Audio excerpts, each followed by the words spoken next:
So in this example, I want to look at ROI and NPV as you would do those in Excel. So we'll start with an ROI example here. And what we've got is we've just got a bunch of numbers in terms of our investment, our yearly return, our cash flow. And what we're doing is figuring out what our ROI is based on the number of years. So year one, after year two, after year three, etc. And when we start to look at those formulas, those yearly ROIs are the sum of what we've done in terms of our yearly returns, and we take back our investment, and we've got a negative.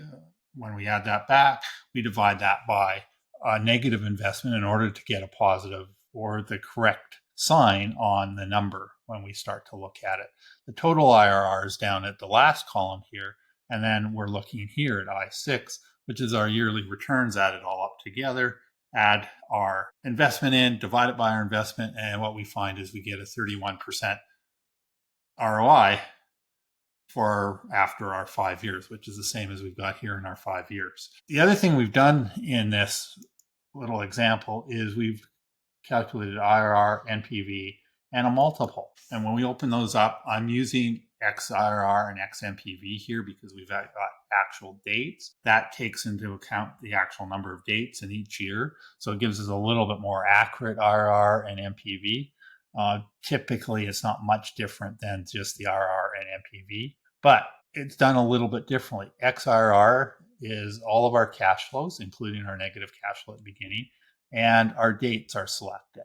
With our NPV, we're using XNPV. We're taking our discount rate. We're taking, again, all of our cash flows, including that first investment, which is typically not done in your NPV, and the dates that those are covered for. So we go back up to our dates at the top here. And with our multiple, we're going over to column I and taking I6, which is the total of our investments, what it added up to. We're dividing that by our negative investment in order to get a positive number out of that. And that we get a 1.31 multiple out of that. The other thing we've got here is an NPV example. And in the first case here, we've done a similar thing. We've got our discount rate, we've got a growth rate, we've got some cash flows. So a fairly simple cash flow model here. And what we've done is in the first one, we've looked at just NPV. So in NPV, we're taking our discount rate, adding our cash flow, or taking all of our cash flows without the investment, and then the investment is added at the end of it. So again, NPV is a little bit different than XNPV because we're adding back the investment at the end, and we're adding it back because it's a negative cash flow. IRR is taking all of our cash flows, including the negative one, and you actually have to include that in order for it to work. And we get the numbers that we get.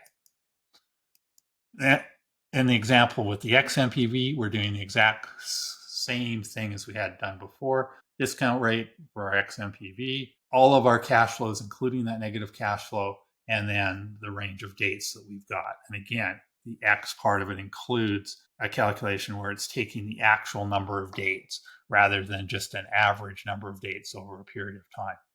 Cash flow includes the investment, so that's that negative cash flow that we have at the beginning.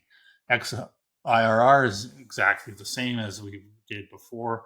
We've taken all of our cash flows, including our negative investment, and the dates that we've got. We need to include that negative cash flow at the start in order for this to work. And this mistake that a lot of people make, and this is typically an error that happens, is people forget to add back that investment at the beginning of it.